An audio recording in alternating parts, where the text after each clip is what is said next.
Welcome to the Yes Perfect podcast, the podcast where we talk about everything and There it is. Oh, yes. oh man. I was not expecting that. No. Simply beautiful. Okay.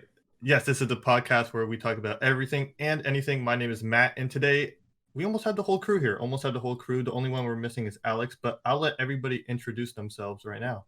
We probably should have talked about who goes first. Well, because I'm on the left of the... Will, go. You're on the left, so I go. know, Just I'm on go. the left. Okay, well, I'm going. So I'm Will. I have absolutely no social media, and I'm here for the memes and for fun. Scott. Hi, I'm Chris from ChrisCrossMedia, one of the 8 knuckleheads that is on this show. Thank you for having me yet again. I'm Joey, back again for the 25th episode in a row. How's everyone doing? Glen, I managed to make it in this one. What's going on? Don't get used to it. Hi, I be Vinnie, fresh off my Reddit roasting, and Chris, I hate to burst your bubble, but there are only 7 of us. Hey, math is Is hard. there an 8th bit? There are only 7 of us. There is an 8th bit, but He's never been on Yeah. It's 7.5. there's 7, yeah. For now. I have dual personalities, so you never know what I'm going to get. Fair enough. Okay. There you go. But we're gonna start with a topic we kind of somewhat covered last week, but more news has came out. It's Universal versus AMC. So, someone wanna take over that? And Not only AMC, I saw some other theater chains jump in the mix. Yeah, all and the movie back on theaters. AMC. Wait, fill me in. What's going on here? So, Chris, you want to go? Yeah, so last week we are talking about how most likely major studios are going to be pushing more and more films digitally and through streaming. And we didn't know this.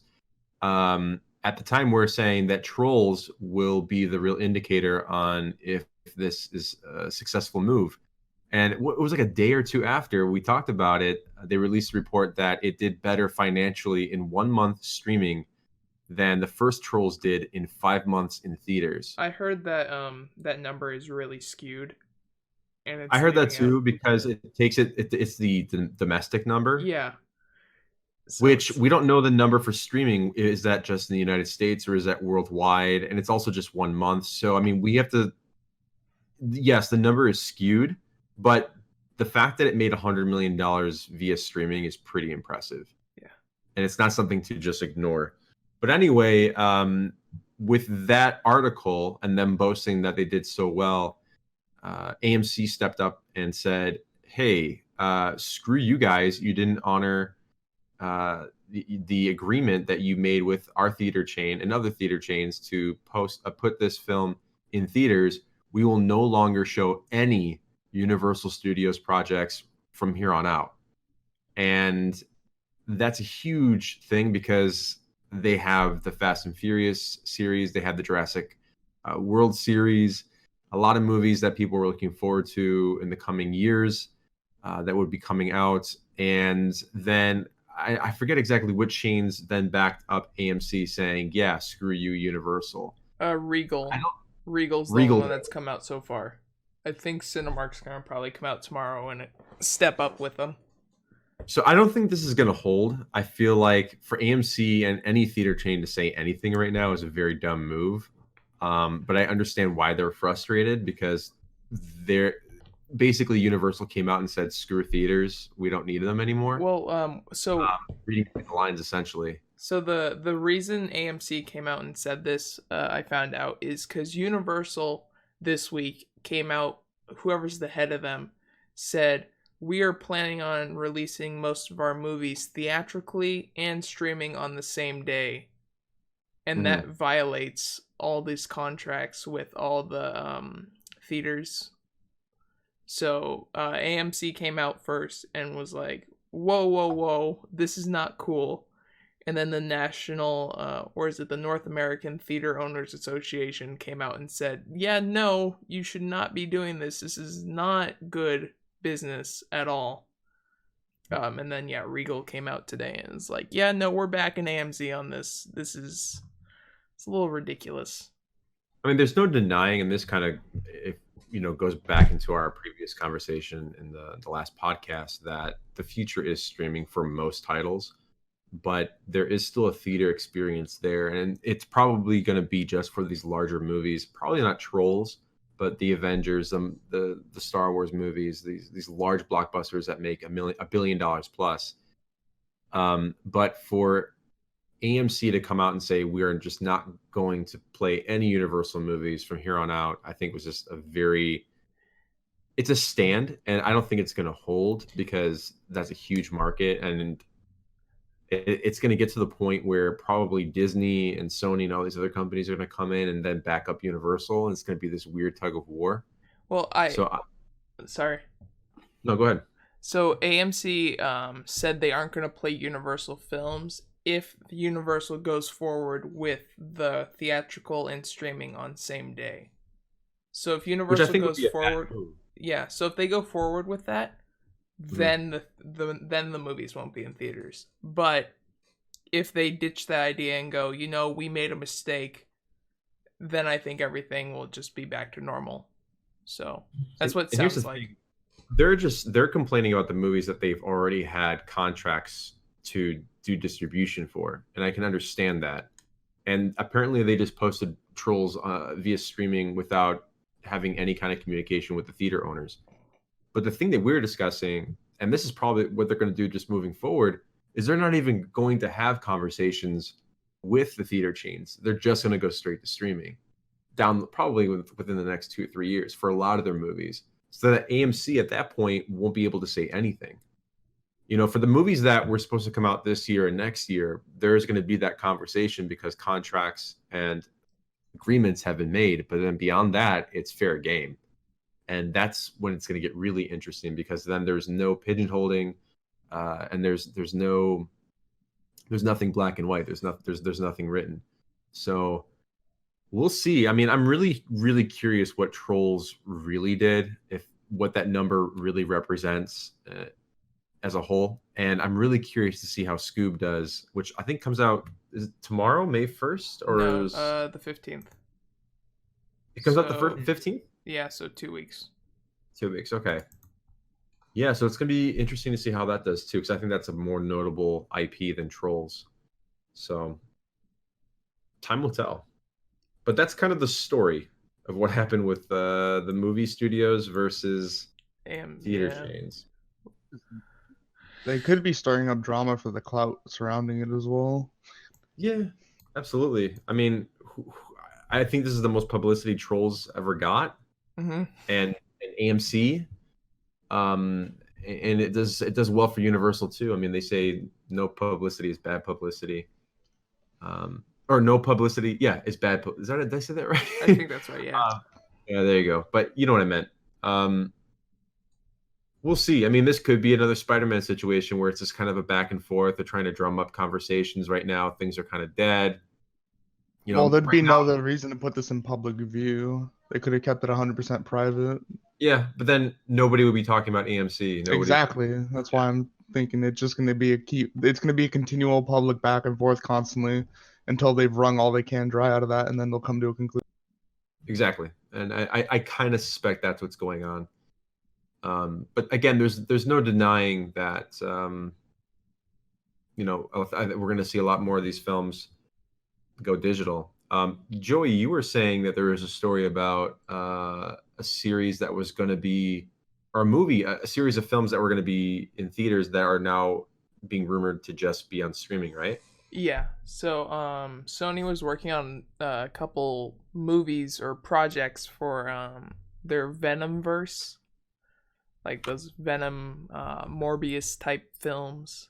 And the thing that's been going around is this movie Silver and Black. It's about Silver Sable and Black Cat. It's like a team up movie. I guess it was supposed to be a film, but it's kind of just been in development hell. But I guess this week the director came out and was being interviewed, and she brought up how they were just trying to figure out what to do with it, and that they're probably going to do a show, and they're thinking about putting it on Disney Plus. So I know last week I was talking about the Sony contract and that there's probably something more with it than we know. with maybe being more connected to the MCU and kind of all the films tying together. So I don't know. It's weird hearing there might be a live action Spider-Verse type show going to Disney Plus if this comes to fruition. So I don't think it should be live act. They did so good with the animated one. I Like, know, do you but remember? I don't know. they just wanted to tie it to like the Venom movie and Morbius and the Craven one they're working on. Have they said anything about, because the Carnage teaser at the end of the Venom movie? Like, has anything come to fruition from that, or is it Oh, just yeah. Yeah, Yes. they're making stated Yeah. teaser? Venom Let There Be Carnage. I think there Okay. was a teaser. Yeah, they're making Venom Dose. Okay, Yes. I was just wondering if that just like got shoved under like the table or anything, because Yeah, I haven't seen any. Venom, the second one, isn't that it already in post production? I think. Yeah, it was supposed to come out October, but it got moved to July of next year. Yeah, I Okay. think it's in post production. Yeah. And Okay. then Morbius is also probably post production by now. Mhm. Usually when the trailer drops, that's like you probably count like what 1 or 2 months, and they're probably in post production. Because I think Morbius okay. was supposed to come out in May. Yeah, Morbius is supposed to. Because I'm down for who they have acting as Carnage. I'm down for that. Woody Yeah. Woody Harrelson. Harrelson's great. Woody Oh, Harrelson. yeah. Yeah. I think one of the conversations they're having is I think they looked at a similar film in terms of demographic, the Birds of Prey movie, and how mixed that film was and how it performed. And I think they're looking at that and saying, okay, maybe we shouldn't go theatrical with this. Maybe we can expand it with a series and play it a little bit safer going streaming. And I think that would be a good place to start with it. And I know you're talking about will it connect and all that. I do know that Marvel, in the past has had many shows that are very loosely connected. Like Shield was connected, but it wasn't, and all these other series that they had via streaming. So it might play like that. It could be loosely connected to the MCU, loosely connected to the Venom verse. It can kind of be its own thing. And I feel like with the Doctor Strange movie that they're coming out with the multiverse, you can kind of have all these things in play, and it can kind of connect, but it doesn't really need to. And they can kind of exist and coexist, or just be its own thing. They could go that route. I'm not entirely sure. But one thing we were talking about a little bit before is that with the Spider-Man contract with Sony and Marvel and Disney, and how it's kind of confusing.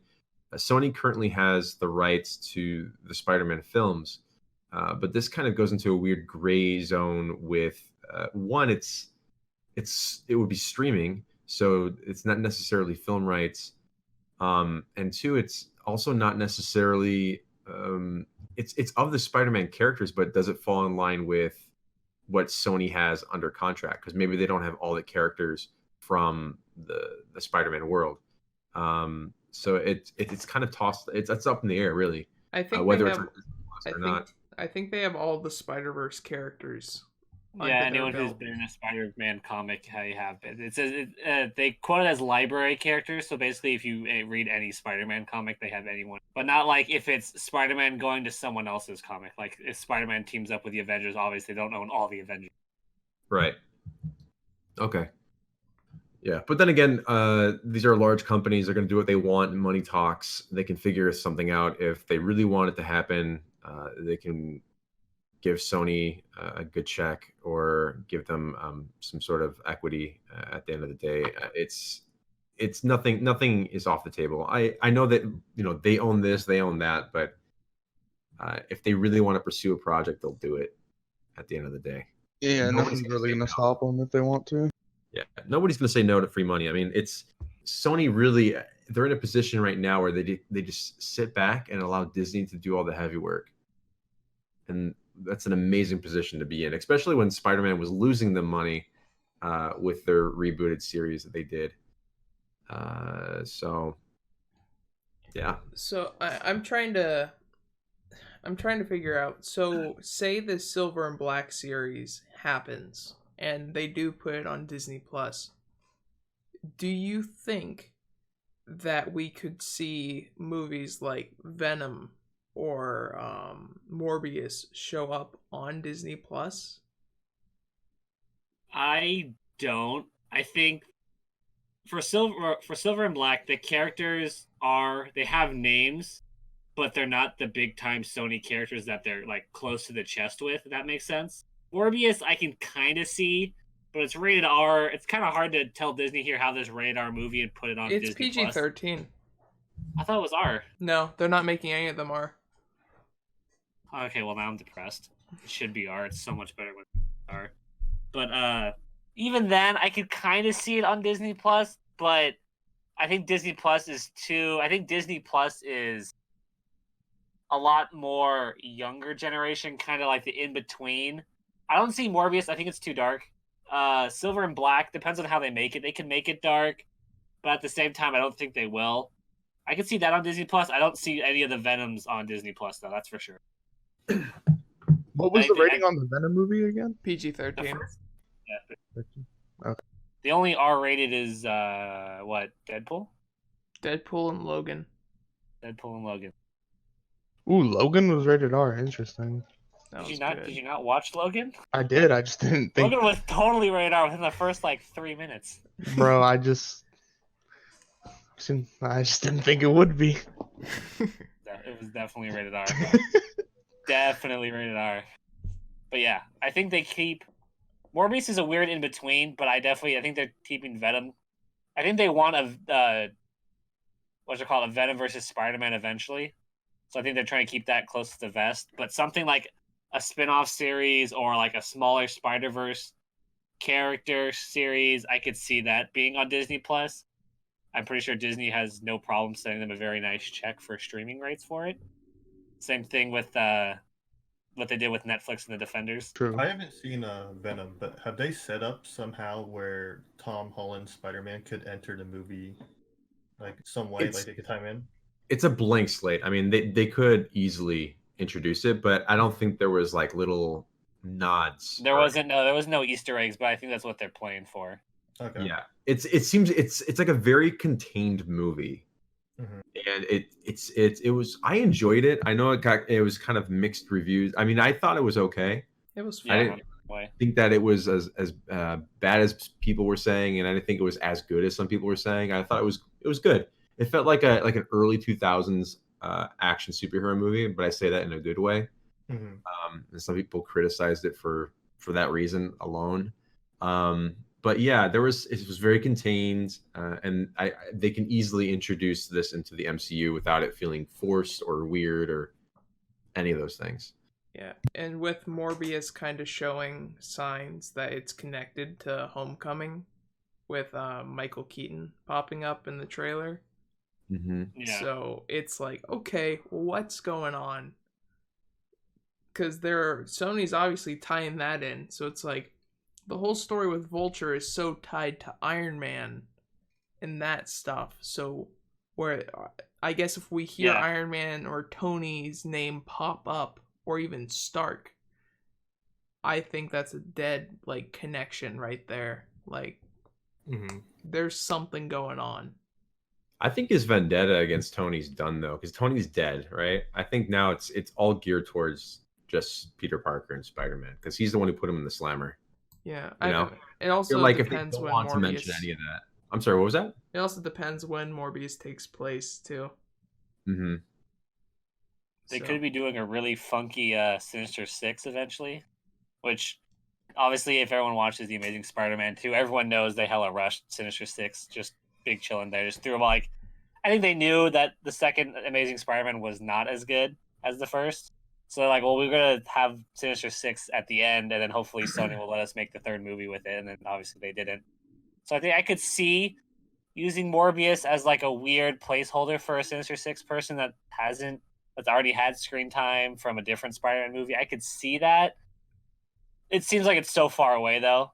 But at the same time, part of me is like, is Sony just trying to make these movies and these characters very standalone, very kind of everything kind of connects, and then it's gonna go call Disney and be like, here's our money. Like, we're selling them to you, but here's our price, kind of a thing.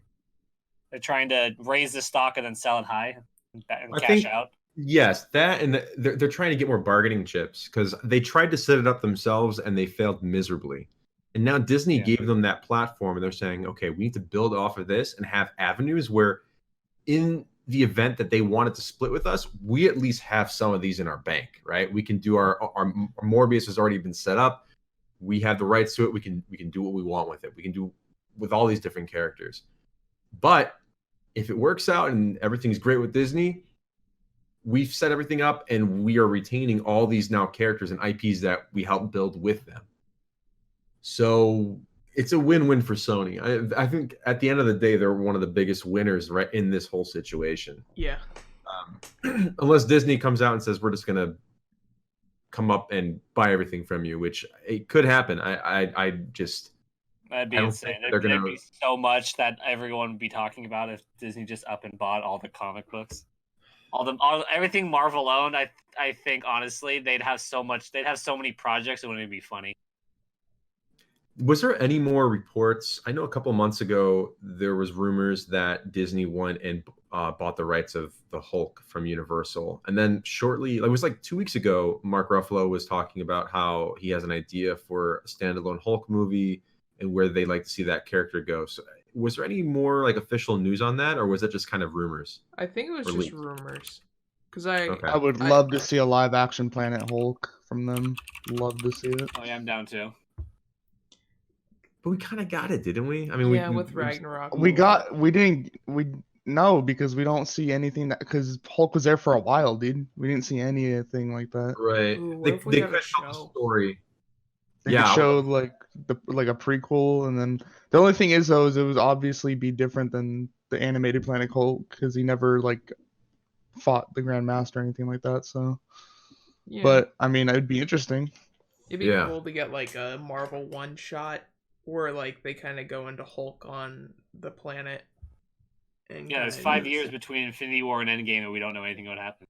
Exactly. That was Mark Ruffalo's thing. He said he wanted to make a movie that was in between the Avengers films, which that would fall in line with that. So I would love that. Which is really ironic because I think they asked him after one of the Avengers movies, like, "Hey, is Hulk gonna get there?" And he was like, "No, probably not gonna happen." Like casually, like I think it's like 3 or 4 years ago. Yeah. Like, also, no, not gonna happen. He wants to do it. It's just that it's not. They can't do it because of what's currently happening. Between the studios. Wait, She-Hulk on Disney Plus. They're making that too. Yeah, that's probably why they wanted. That's probably what the rights are going to come from Hulk from Universal. So I know with when Fantastic Four and X-Men were at Fox, there was like this thing where it said you have to make a film of Fantastic Four or X-Men within 10 years to keep the rights to make the movies, right? What if that was with Universal too? When did the first one come out? There's been no Hulk movie in 10 years. It's been over 10 years. It came out in 2008. Yeah. 2008. So what if the rights immediately went back? It depends on what the agreement was when they sold it to Universal originally. Yeah. Yeah, also true. Because it might have just been like, whatever, it's Hulk. Yeah, exactly. But I guess we don't know. I think that's the only contract. Universal taking Disney money to make another Fast and Furious movie. Probably. Are we wrong? No. Yeah, I would love to see a Hulk series. I think that would work the best with that kind of character.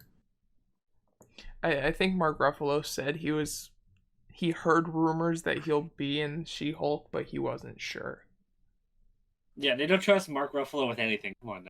No. Him and Tom Holland. Anything that's of importance, they're like, here, read this line. Don't say anything else. I mean, dude, Mark Ruffalo did kind of spoil Infinity War. Oh, he totally spoiled Infinity War, and everyone was like, no, he's just joking. Oh, wait. That was all publicity. You can even see it in his eyes. It was the whole thing with him and Tom Holland and all that. I mean, not the one where he's with Don Cheadle. Yeah, Don Cheadle. That one felt real. The one on the major thing, that one felt a little more forced, but the one on Don Cheadle was. I don't think that one was. I thought also when these actors are saying that, like, oh, I don't know if I'm gonna do this movie. I don't know anything about it. I mean, half the time they're just under an NDA. I mean, how long was Ian McGregor like saying that Kenobi wasn't happening, and they knew 5 years? Yeah, so it's all contracts and smoke and mirrors and all that. So I know a lot of movies got pushed till like next year, but supposedly this Nintendo Direct got canceled. Like, Apparently, June. It's gonna. do you think we're gonna get one in like May, or do you think, oh, we're not gonna get one it'll until be like August? July or August, probably. I mean, here's the thing. It's not only the direct that got canceled. I'm sure that a lot of the development of these games that they would have shown off are just pushed as well because they can't work on them right now. Yeah. Yeah. So they're Japan has having a hard time with the shelter in place. A lot of them don't have the like a lot of their culture is very face to face to show like respect and like everyone works together. So like everyone's sitting on their own computer doing their own thing isn't very customary for Japan in general. And the other thing is that you can't be having work sensitive things on your home laptop and working. I mean, they probably have so many things on secure servers and things of that nature that they could easily get hacked if they're working at home. So they probably got a memo like, hey, we'll resume, when the time is ready and we'll come together and work at the studio. So I think honestly, whatever they were going to show at the direct, it's just not in a position where they could show it. It's probably not ready, or they're going to have to push the date. So it wouldn't even make sense for them to have the direct, which sucks because what is on the horizon in terms of video games that are going to be coming out from Nintendo? I mean, they had Animal Crossing, right? Yeah. What's after that? Mario's 35.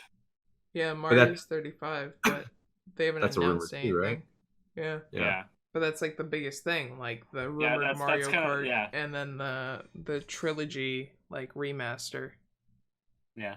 So this one's all Mario basically. God, Mario's 35. Oh wow. So I don't know. I saw Sakurai's been working on the Smash Brothers DLC. Like his whole team has been working from home on that though. So I do wonder if some other games are still being worked on. But I feel like a Smash Brothers character is not as hard to work on from a home computer. Yeah. From the ground up making a new video game. Yeah. It's a little bit different, but we'll see. It's interesting times. We're literally just putting everything on hold right now. And Nintendo is just one of those things we gotta sit and wait for. I hope we hear something soon. I hope they drop some teasers or something they had ready in June, or maybe even a little later. I don't know. It's been a while since we've really had like a direct. I know we had that little mini one, but I feel like they have to put some news out soon. Like maybe just tease the trilogy of remakes or something. Like just drop a little teaser, but yeah, and if it's not going to come out when they thought it was going to come out, I mean, just they can say that, and I think people are they're going to understand. Yeah, but it would be nice to just know, oh, there's something on the horizon. Yeah, I remember when games would be announced like years before they actually came out, and now it's like they want to have. We're like so impatient as a society now that they will show a trailer and then 6 months later the game comes out. I mean, I remember with some games just waiting forever and forever and forever. How long was like Twilight Princess being promoted until it finally came out? So I know that they don't want to jump the gun. I know for marketing reasons they want to have a window where when they first drop it to when they finally end up releasing it, it just makes more sense for them to do it that way. But it's different times, and it would be nice to know that things were coming. Come on, Nintendo, give us an update on something. Just give us something to hold us over. Oh, HBO Max. It's a thing. I don't know what's on it, but no one knows what's on it. It hasn't come up yet. Oh, it hasn't? I have no. May 27th. Okay, so I've really heard nothing about it. Could someone fill me in a little bit on? I mean, obviously it's a streaming service, but it's a lot of everything. I'm just going through the site they have, and like you scroll down, and the first 9 things I see: Watchmen, Barry, Euphoria, Aquaman, Game of Thrones, Insecure, A Star Is Born, Joker, Westworld.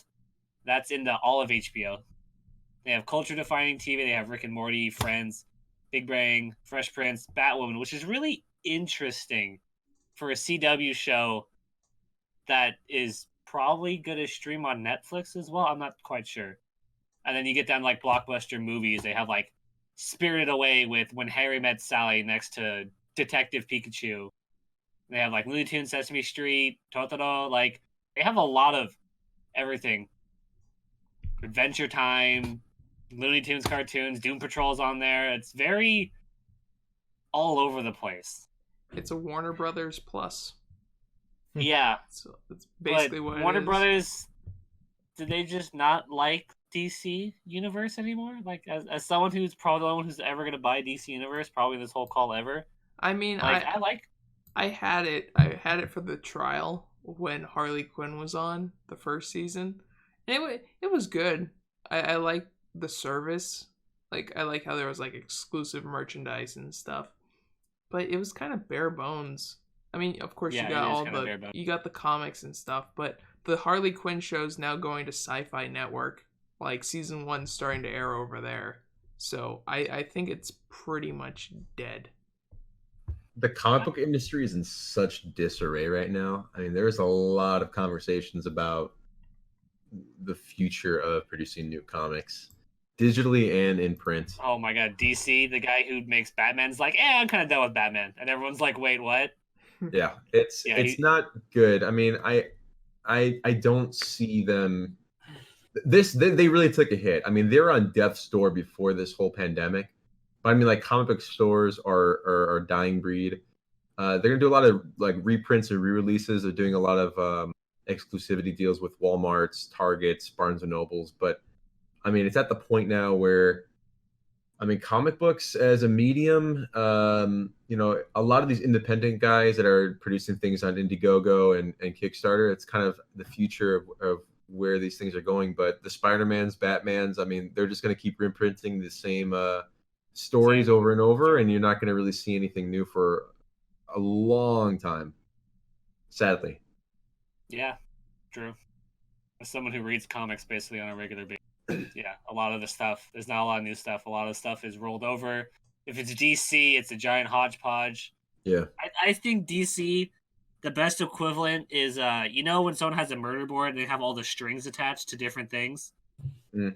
That's like DC's comic book like area. Like this person's connected to this person in one comic, while also connected to this person by saying this in this comic. It's like the most spider-webbed, intertwined thing. It's for someone to start reading comics right now to be updated with a lot of the DC stuff. Oh my god, it'd take you forever. If you wanted to learn all about Batman, you probably could have started on Shelter in Place day 1 and still only be maybe a third of the way through. So who's your favorite character and what's your favorite run? My favorite run.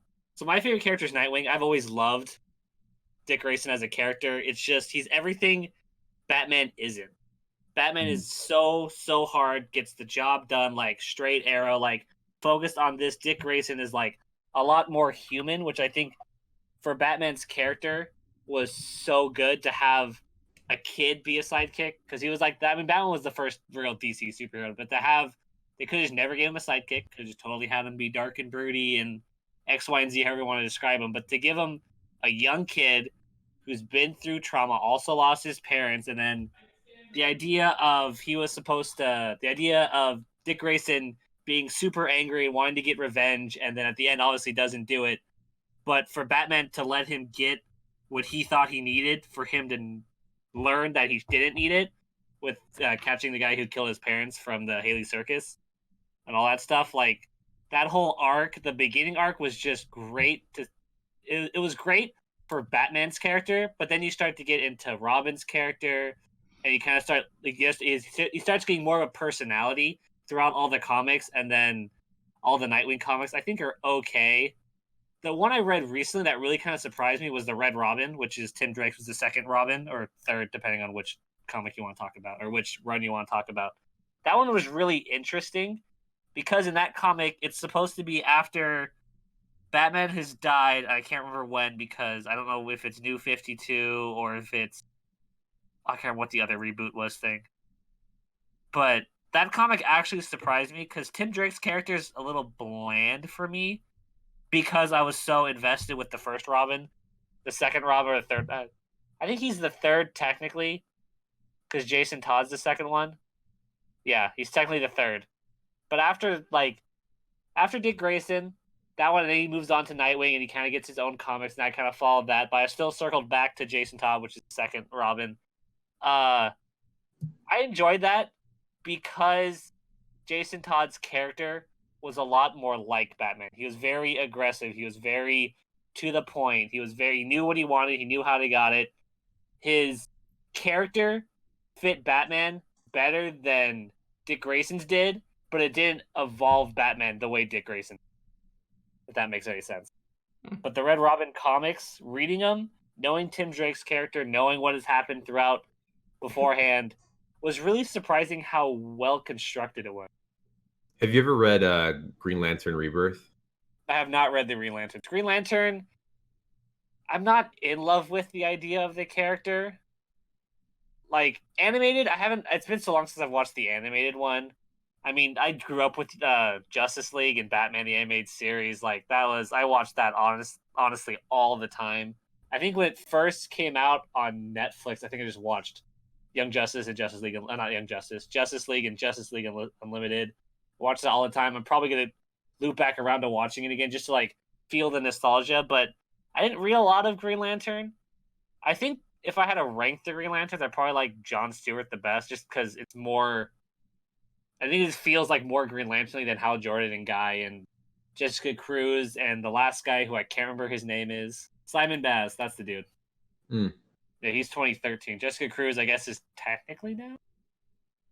But yeah. Huh. There were so many. Oh my god, Alan Scott. That was the first Green Lantern. But I have not read the reboot, New 52. That's the other one. We'll add that to my list of things to read. I feel like all these comic book companies have been rebooting their universes like every year now. Like they're like, oh, this run's not doing good. Let's just reboot again. You mean DC did that constantly? Yeah. What they had New 52, Rebirth. Yeah. God. And then now we're on whatever this is called. I can't remember what the heck it's called. There's so many, but yeah, I don't know. It's crazy. But with DC Universe though, no, I'm pretty sure that service is going to just turn into the merch and like comic book service, kind of how Marvel has theirs. So I think that's what that's going to turn to. But I'm pretty sure all the shows are just going straight to HBO Max.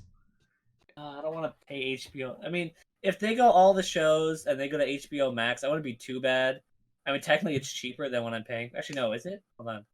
I think it's like 16. I think that's how much. No, HBO Max, a limited time offer for 12 months. You can get it for $11.99. See, the problem is I actually like the comic books. Like, I'll sit there on my phone, like, whatever time, and I'll just pick up a comic. Like, I think I started reading the Batgirl comics, like, just casually, without even thinking about it. Like, I'm going to miss that if that goes, but if there's still a place to see all the older shows... Like, the best part about DC Universe is, like, you started off and the first thing you saw was, hey, Batman the Animated Series. And you're like, oh, hell yeah. I watched that when I was, like, 8, now I'm, like, mid-20s. Yeah, I'll sit there and watch that for, like, half an hour at a time. It's going to be interesting because they got the whole Studio Ghibli library on there. So... yeah, they got a lot of stuff. You got the new Looney Tunes cartoons, which look great. They do look pretty good. Have any of you seen the trailer for that? No, I have not. They are straight up original Looney Tunes like Yeah, style. it looks so great. It looks so good. Like I heard they have like a whole new voice for Bugs and Daffy and like most of the characters now. Like they got this new guy, but he sounds perfect. Like I think his name's like Eric something. Dude, he does a great job on it. But like yeah, so there's that. There's like this late night with Elmo show, which looks pretty interesting. I might check that out. There's let me see what else there is. I knew about that Elmo show is literally the Miss Piggy show that was on the Muppets ABC. Isn't there some it's like that almost?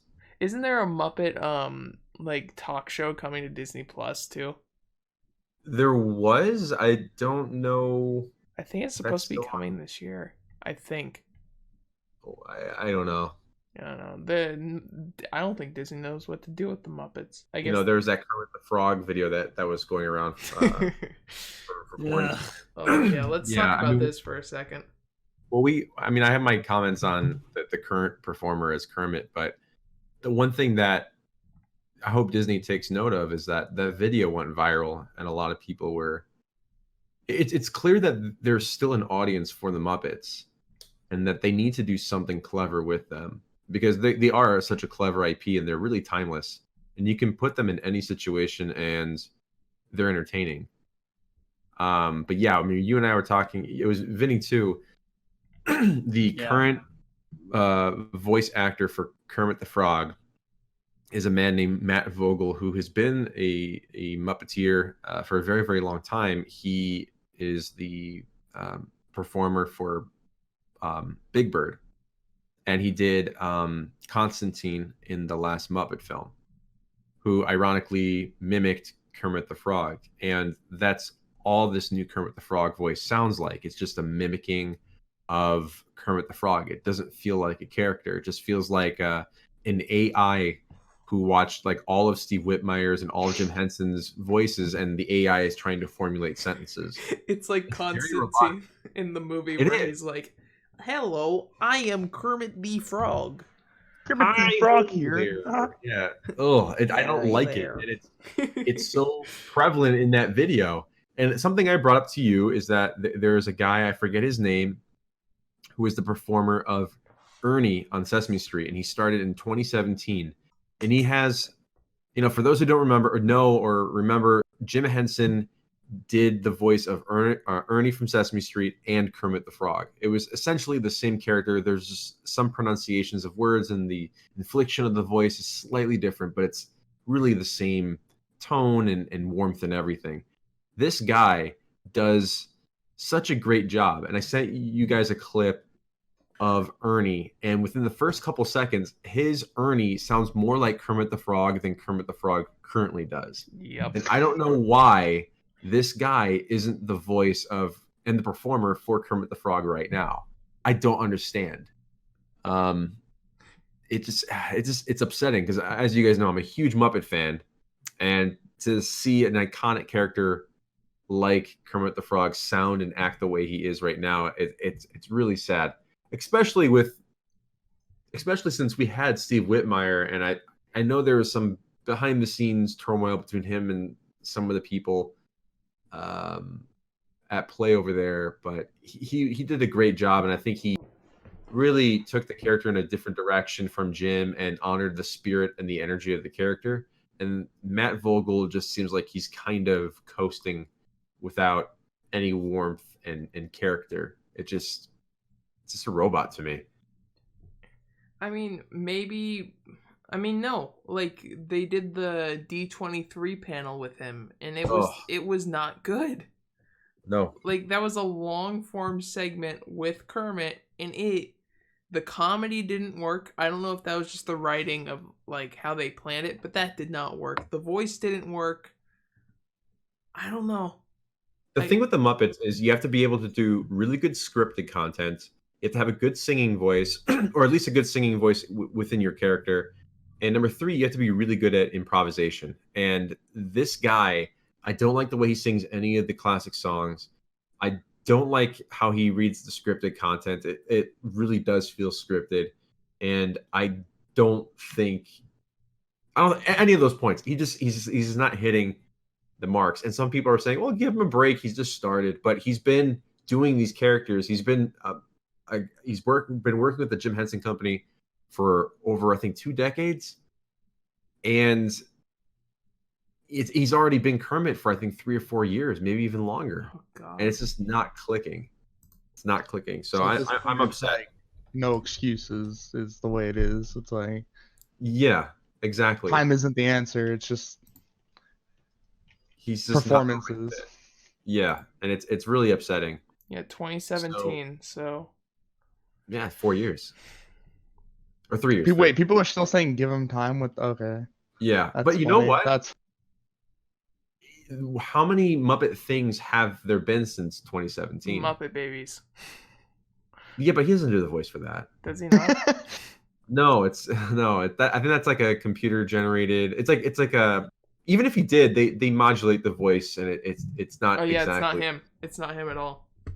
Yeah, and they've been doing commercials. Oh That's yeah. about it. And they do those like little Instagram videos here and there. Yeah, like for the holidays. Yep. Like, it's how do you mess up with the Muppets?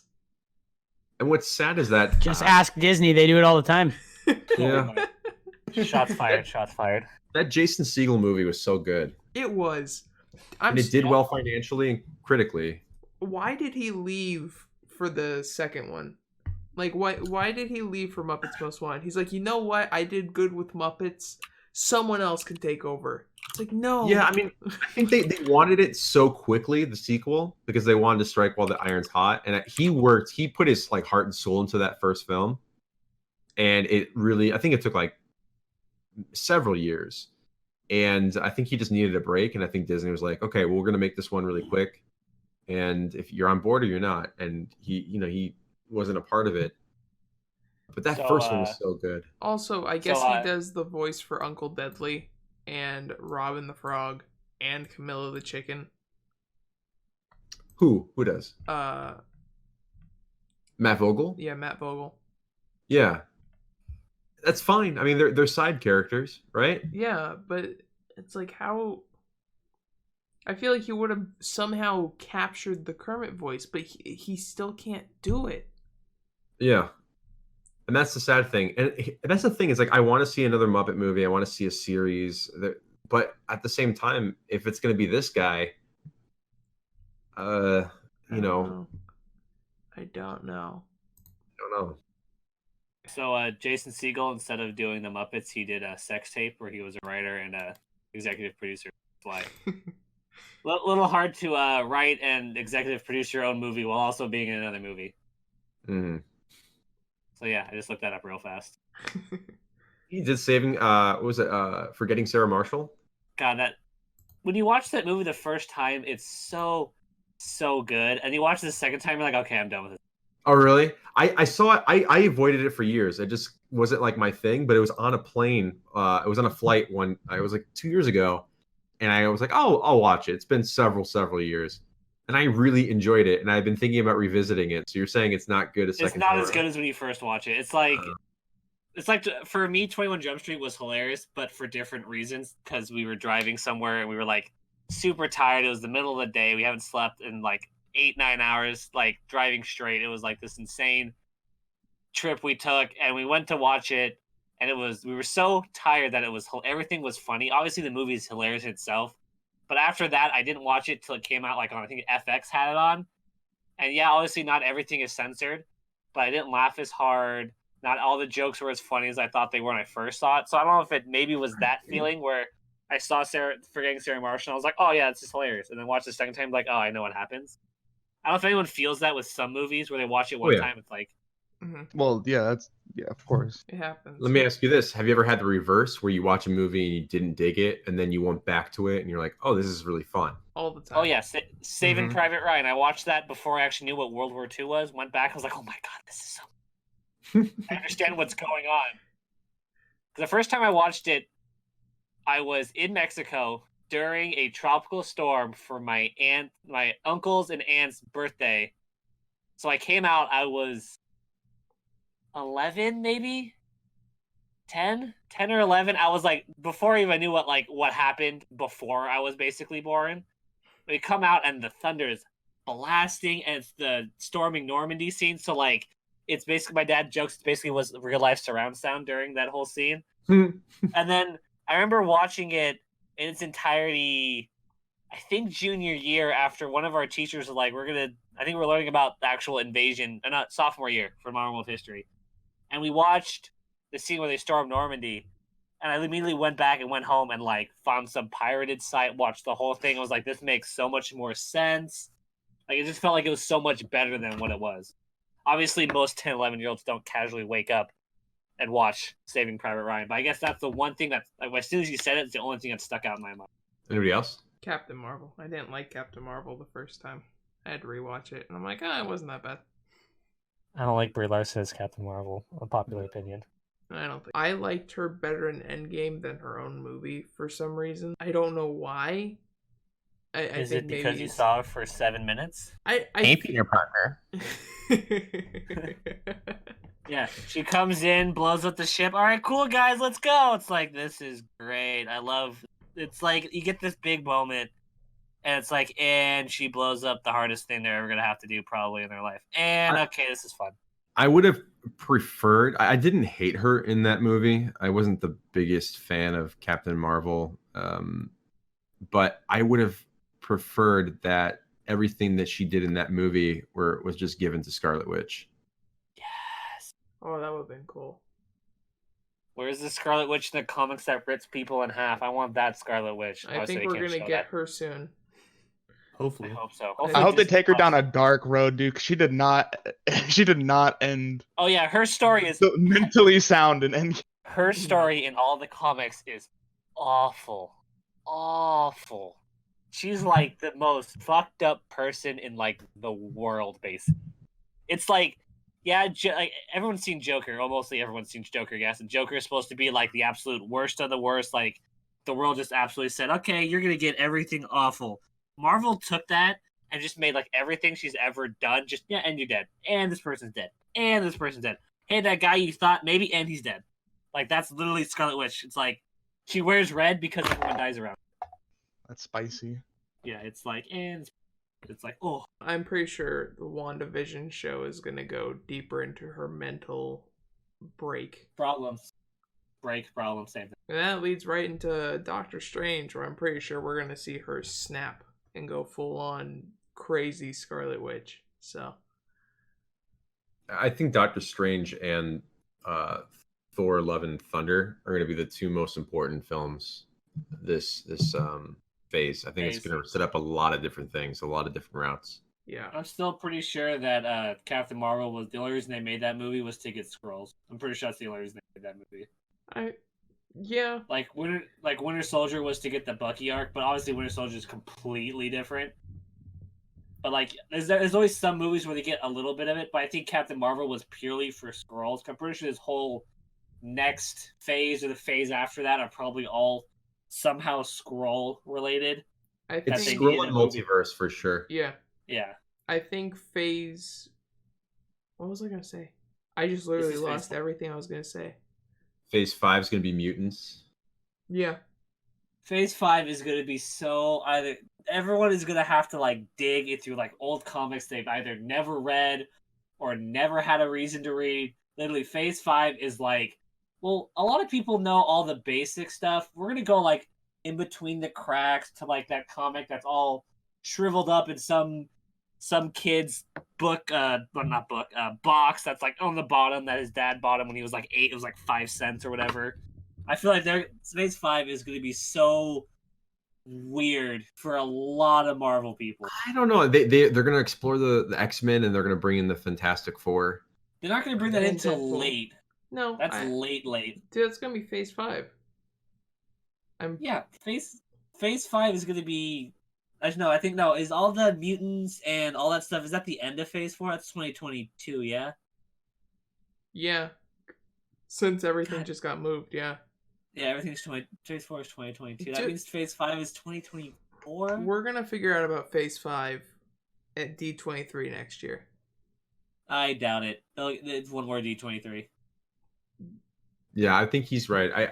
You saw last D23. They were very close to the chest and what they were revealing. They showed. I think we'll get more on the Guardians and maybe the Black Panther film. They'll probably focus more on that and a lot of these streaming things as well. I think that's where they're going to show us the lineup though for the next phase. I don't think they're going to do huge lineups anymore. I think they're going to keep it maybe 2-3 years out at most, and that's about it. I mean, we don't. Yeah, I was going to say, well, we don't know the next couple of years, but we know till 2022 because of Doctor Strange. After that, it's like 5 untitled movies, and you're like, okay.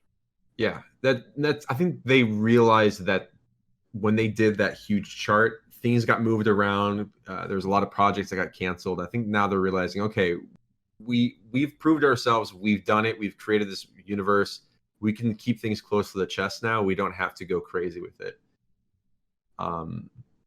until things are really set. Because they don't want to go that whole Star Wars route where they're just announcing all these things that end up not happening. Yeah. Yeah. I'm still sad that Doctor Strange got moved again. Like, Doctor Strange. Doctor Strange's Endgame is probably really important, which is why they want to make sure it's in the right spot. Yeah, absolutely. That's one of that's like the. Obviously, it's not going to be like Age of Ultron, but when you look back, Age of Ultron was so important, but the movie itself wasn't great. I think Doctor Strange will be good, but also be extremely important. Are you? Where's your stance on this whole release the Snyder Cut thing? I would love to see what they got rid of, because a lot of the stuff that fans wanted to see in either Justice League or Batman vs Superman was a lot of stuff that they could have spun off into a movie or spun off into a show, but obviously DC didn't have that big prowess that Marvel had. Obviously now they can do shows, but I would like to see what he cut and why he cut it. Not so much to be like, oh, he should have put this in, but to see what the story could have been. I mean, you know what happened all behind the scenes, right? I don't think I remember. It's been so long. So Zack Snyder, he directed most of the film, but it was unfinished, and then his I think it was his son. His son passed away, so he rushed it. Yeah, I do remember that. Well, they didn't rush it. No, they brought in Joss Whedon to finish the film, and then they reshot 70% of the film. Yeah. So that it was more in line with. I think the studio wanted it to feel more Avengers-esque. Yeah. And they recolor coded everything. There's a lot of comparison shots between like what was shot that was shown in the first trailer versus what came out that's completely different. A lot of the actors physically look different. The story and a lot of the characters were changed. It was almost, from what people who have seen both cuts and who worked on both films, they said they were virtually different tones, different movies entirely. And that there is rumors, because Zack Snyder has been teasing a lot of different things over the past 4 or 5 months, that they're going to do the Snyder Cut for HBO Max. Yeah, I just looked up Snyder Cut, and the first thing I saw was HBO Max. Yeah. Do I really want to watch Justice League for 3.5 hours? Is it really? If it's better, if it's like the way it was intended, and that first trailer looked pretty great. The first trailer was great. Yeah, and then what we ended up getting was a completely different film. It felt pretty different, but I think that's because everything that happened with Zack. That's one of those things where we're never going to truly know what all the things that happened behind the scenes. So, no, sudden death of his daughter, not his son. Yeah, it was his daughter. Okay, yeah. Yeah, suicide. Oh, was it a suicide? Oh, yeah. Yeah. Yeah, I just looked it up. I'm like, oh shit. Yeah, so I mean, I would love to see it, and there's again like a lot of studios do this. I mean, I would love to know what the Solo movie was originally like. I would like to know all the stuff there was a lot of things that were shot for Rogue One that they didn't end up using. Rise of Skywalker apparently has a J.J. Abrams cut. There's a lot of Marvel movies that kind of went through weird productions too. This is one of those things where it's like, are we ever going to see any of these things, or is it going to be like 20 years after, when certain studio heads have passed away or are retired, and we're going to start hearing little rumors like that crazy? Have you guys heard about that Batman project? Superman with Nicolas Cage and directed by Tim Burton. Oh yeah. Oh, that just sounds just like the most funky. It looked crazy, man, but the documentary is pretty great, and it details everything. And now that so much time has passed, they can talk about it. But I wonder if this is going to kind of be in the same wheelhouse, or because everything's on the internet and everybody can tweet and drive Warner Brothers insane. Are they just going to end up kneeling before the fans and saying, okay, kind of like what apparently happened with Sonic the Hedgehog, give the fans what they want. So we'll see. Who knows? It says it's supposed to kind of wrap up what Snyder did, like with Batman vs Superman, Man of Steel. It says it's supposed to get Green Lantern, which I think isn't it rumored to be like the next DC movie was supposed to be Green Lantern? After Flash went through like how many writers and how many directors? Oh God, I remember seeing there was like 3 months at a time where Flash standalone movie went through 5 writers casually. It's still being tossed around, and now it's getting pushed again. And there's that whole controversy with Ezra Miller. I don't know if you saw the video of him with that girl. Yeah, I'm surprised he still hasn't come out and talked about that. Like it's And they're been probably silent. saying, "Hey, the coronavirus is going on. People will forget about it. Like, just be hush hush about it." Probably. Maybe. I don't know. It's very interesting. And now there's the whole controversy with Mera and Aquaman, and if they're gonna recast her. God, I loved Aquaman. I thought, Aquaman growing up was this most lame character. Like, yes, in Justice League he was pretty cool, but like reading his comics and everyone making fun of him, and then you get Jason Momoa to be it, and you're like, okay, Dude, I can love be on Jason board with Momoa. this. He's perfect in the role, and Aquaman was fun, except she was the worst part of that movie. Like, no, Really? oh, she was so bad, man. She was so one note, so cardboard. Mira is honestly kind of a cardboard character, not gonna lie. Yeah, but a lot of these characters are, and they dimensionalize them, like you're saying, like Aquaman, and like, so how many Marvel characters were so one note, and they gave them so much more depth. I just think that, like, if you were to put Emily Clark in that role, that's like the big rumor that she might take the mantle. I feel like the charisma, like there was no charisma between the two of them. I think that's different, because if you get Emilia Clarke, then you're gonna get like a lot of Game of Thrones just feel for it. I really like Amber Heard as an actor. I think she fit Mira well, but like replacing her probably is gonna happen. She's probably because with everything with Johnny Depp, the last thing they need is DC to be in the middle of someone's personal problems with all this stuff. I could see Emilia Clarke. I could see it just purely off the fact they have to get rid of her. That's probably the most logical option. But it's going to be weird to... It's the same thing with, like, Rhodey in Iron Man. Like, it was two different guys. Like, they made the joke about it in Iron Man 3? Iron Man 2? They made a joke about it in something. Yeah. So I can understand if they have to do it. It's just going to be, like, weird for, like, the first couple minutes of the movie where you're like, oh, yeah, this is the same storyline, but a different actor. Okay. Yeah, and they did the same thing with Hulk as well. And Don Cheadle. Yeah, Don Cheadle and the Hulk. So I don't know. I think the Hulk change was good. It was really the Hulk good. Chain was great. That was a good upgrade. The Hulk Chain was definitely the right move. The Don Cheadle one, yeah, that was probably. I mean, they had to do it because the actor who played him won way too much. Yeah. Another big change: LeBron James versus Michael Jordan in the new Space Jam. What do you guys think about this new? Was it called Space Jam: A New Legacy? Yeah, Space Jam: New Legacy. Cool title. So I remember I was watching a video. I can't remember where, and there's guys who didn't watch basketball at all, and they saw Michael Jordan in Space Jam, and then he came up with obviously Michael Jordan has his own documentary and all that stuff, right? And there's been people like through Europe and through like Asia and all that stuff who are like, oh yeah, we knew like Michael Jordan through Space Jam, and then we realized he played basketball. Like, to think about that as an American was like, wait, what? How would you know Space Jam before you knew Michael Jordan's basketball, and you realize, oh yeah, in like the early 80s and 90s, there wasn't basketball in Europe and in Asia. You're like, oh, okay, I can understand. But to like think about that for a second was like, that's funny. Hey, wait, you're from Space Jam, right? Could you imagine? Imagine getting recognized for that rather than oh my god, you're Michael Jordan. Yeah, die. Oh, dude, he must. If that ever happened to him, that must have been hilarious, dude. Just I would have died. Dude, you're Michael Jordan. Oh, great, another basketball fan. You're from Space Jam, right? I think it's like $3 billion in the bank. He doesn't give a shit. Oh, dude, Michael Jordan's set for like life and his daughter's life and his daughter's life or whatever. It's like, oh. I heard. Go. Sorry, go ahead. No, go ahead. I was just gonna talk about this new movie. But basically, I think the only details that have leaked about this is Don Cheadle is the villain. That's it.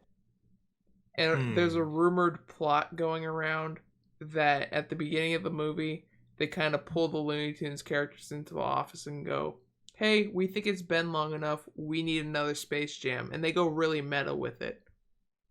That's cool. I don't mind that. I like when they break the fourth wall. I wonder, are they going to do 2D animated or are they going to make it 3D? It's 2D. 2D. 2D? Good. Okay. Yeah. I think. Yeah, it does say John Cheadle is just his cast. It doesn't say who he is. Yeah, on Oh my god, he has Bronny as his son. That's hella funny. One of the animators I follow on Instagram is working on Space Jam 2, and people asked him about it, and he said straight up, he's like, it's a 2D movie, or the animation on Looney Tunes is 2D. So Good.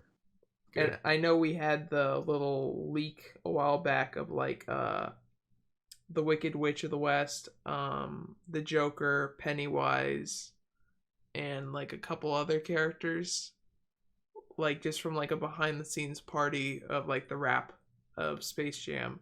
So it'll be interesting to see if those are the bad guys in this film, kind of on the Monstars team. So it's like Looney Tunes versus all these villains. Which Joker was it? It was Jared Leto, I think. It was like a version of him, but it wasn't him. Ooh. So apparently they have one of the Fast and Furious. Find the image. The Fast and Furious director that did what? Which Fast and Furious? He did Fast 1, Fast 5, Fast 6, and he's doing Fast 9. So that's apparently their director. Yeah. Also, that's apparently what it is. Also, looking at this logo, doesn't like the Space Jam A kind of look like the Seattle like Space Needle? A little bit, yeah. Kind of. I can see it. Or like, I think of the Transamerica building in Mhm. San Francisco. I don't know. Maybe it has to do with something like that, but I don't know. I just hope it's good. I hope they get Jordan in for a cameo, Oh. or that he's a lead. Yeah. Better. Well, Better. they should oh my god, they should get a Bill Murray in it. Bill Murray, get Wayne Knight back in there. Fucking like throw Brendan Fraser in there as well. Just, dude, if they brought him in, that'd be fucking great. He's on a roll right now. He's got like his new little renaissance. People love Brendan Fraser again. Like just throw him in there too. That'd be great. God, who else was in the movie with him? Steve Martin. Yeah, they could bring Steve Martin in. Who else was in it? Jenna Elfman. They should bring her in too, since she was Back in Action. Just bring both of them back and be like, have like a little cameo or something in the background. Just because it's another Looney Tunes live action. Why not? But Yeah. So scratch the director. He just left. I'm just kidding. Yeah, he signed in November. No, hold on. Yeah, 2016. By 2018, he's like, and he's out. And now it's a director who I'm looking at what he did, and I have no idea what any of these are. Malcolm Look like they're all- D. Lee. What did he do? Oh.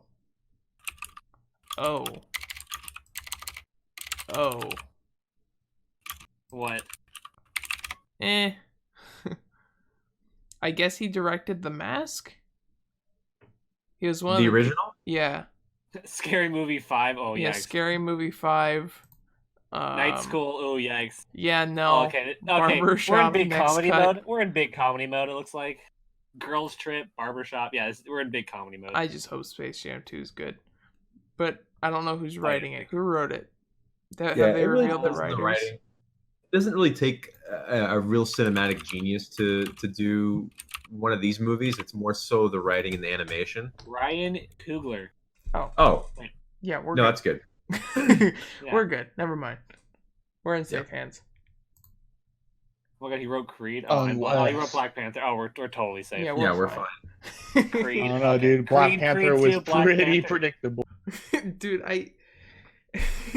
Yeah. Let's be honest. Yeah. Dude, I don't. I'm not saying I predicted the whole movie without watching it, but Yeah. I predicted the whole movie without watching. Hey, Chris, did I tell you this? I asked Glenn. I said, "Hey, have you seen Black Panther?" And he's like, "No." And I said, "Well, can you like predict what the movie was about?" And he hit beat for beat every plot point in the film without looking it up or anything. Yeah, I'm just like, it is predictable. That's one of the movies where it's more aesthetically. Oh, it was a good movie still. I enjoyed it. I just like I don't know. I agree 100%. I No thought, surprise.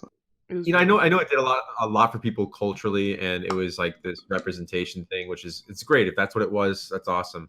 But I think the biggest note that I took from that movie was the visuals and the music. I think the music really Yes. stood out. But the story wasn't that remarkable, and it was kind of like one note. But I don't know.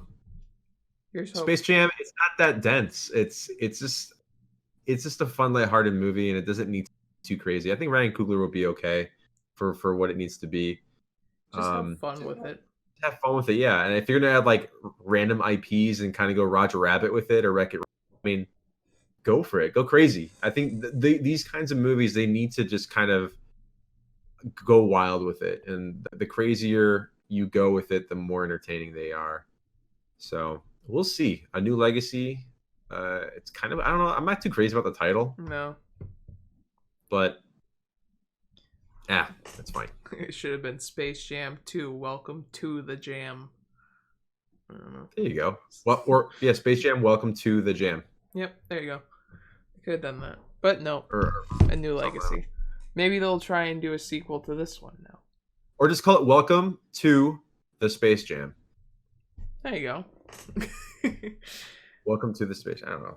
I know someone brought up though one more thing that maybe Space Jam 2 is gonna be them just like being like, well, we don't know what to do for a sequel, so like they kind of just make fun of the first movie and kind of like, oh no, who do we get now? LeBron James. Okay, that works.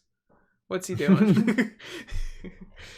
And they'll just grab him through like a little hole, pull him down in the Looney Town, and be like, okay, here's what's going on. Yeah, I think if they can like keep it kind of, if they make it very meta, go crazy, keep it kind of a somewhat adult themed, you know, have it kind of, these characters be snarky, it'll work. It'll be fun, and I think people will like it. Also, I feel like it's not going to ruin the legacy of the original. No. I know a lot of people agreed, but it's the original is what it is, and it's not going away. Also, I feel like the Looney Tunes have been so out of the public eye for so long. Mm-hmm. Like, I don't remember when like the last big Looney Tunes project was. That's why that new show on HBO Max is pretty exciting. Supposedly they've been working on it for a couple years now. It looks like it. I mean, the visuals alone, I mean, it's very beautiful, fluid animation. It doesn't surprise me one bit. Yeah. I can't wait. I really can't wait. I just want to see those shorts on HBO Max, really. But do we have anything else to talk about? I mean, for those who are into Clone Wars, last week's episode was insane. I'm extremely excited to see tonight's episode. I kind of forgot that came out tonight. God, they're going into such cool territory. Mm-hmm. Just how they ended the last one. I'm just like, oh, okay. Where are we going? Yeah. Because it's this episode, then next, right? And that's it? No, there's one more. Okay. 2 more? Oh, no, you mean this episode. I mean tonight's this episode. And then one more. One more. Yeah. Correct. Yeah, there's a four episode arc. And I mean, I've been so in love with these characters for so long, and I think it was interesting. I saw this like Instagram post, and it said Disney brought back Darth Sidious, and it amounted to nothing. And Dave Filoni brought back Darth Maul and gave us one of the most layered villains of all time.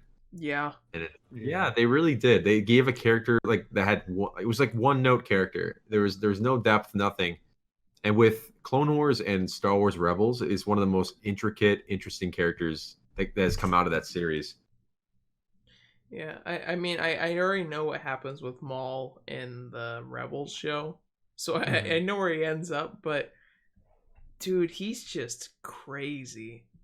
Mm-hmm.